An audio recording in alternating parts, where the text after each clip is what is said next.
आज हम बात करेंगे उन लोगों की जिनकी वजह से सड़कें बनती हैं, नेताओं को सैलरी मिलती है, देश चलता है। आज हम बात करेंगे अपने देश के टैक्स पेयर्स की। हाँ, 140 करोड़ की आबादी के भारत में सिर्फ और सिर्फ 5% लोग डायरेक्ट टैक्स पे करते हैं और हर साल सरकार उनके ऊपर टैक्स को बढ़ाती रहती है।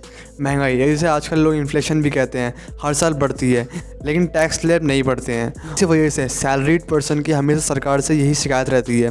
टैक्स दो तरह के होते हैं, एक होता है इनकम टैक्स और एक होता है जीएसटी। जब भी हम कोई चीज़ खाते हैं या खरीदते हैं या फिर कोई मूवी देखते हैं तो सरकार हमसे जीएसटी लेती है। जीएसटी हर चीज़ पे अलग अलग होती है।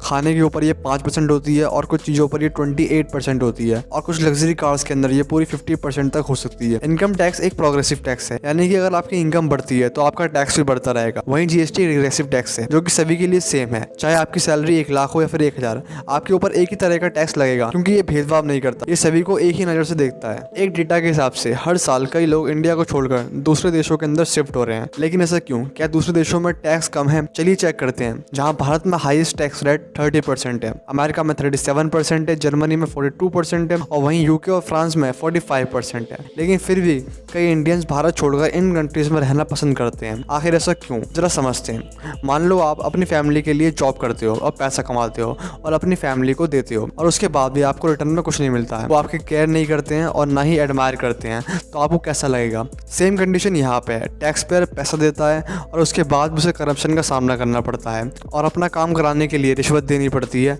अच्छी रोड नहीं मिलती हैं और सरकारी कर्मचारी भी उसके साथ गलत व्यवहार करते हैं। उसे अच्छे हॉस्पिटल नहीं मिलते और छोटे मोटे कामों के लिए भी उसे रिश्वत देनी पड़ती है। और यहाँ तक कि कुछ लोग हैं जो कि बेहिसाब पैसा कमाते हैं और उसके बाद भी टैक्स नहीं देते हैं, किसी न किसी तरीके से बच जाते हैं। और कुछ तरीके तो हमारे संविधान में ही लिखे हुए हैं, जैसे कि एग्रीकल्चर से आई हुई इनकम पर कोई टैक्स देने की जरूरत नहीं है। इसी वजह से कई लोग खेती के बहाने और तो और हमारे एक एक्स फाइनेंशियल मिनिस्टर ने अपनी रूफ गार्डनिंग से पूरे 40 लाख रुपए का प्रॉफिट कमाया।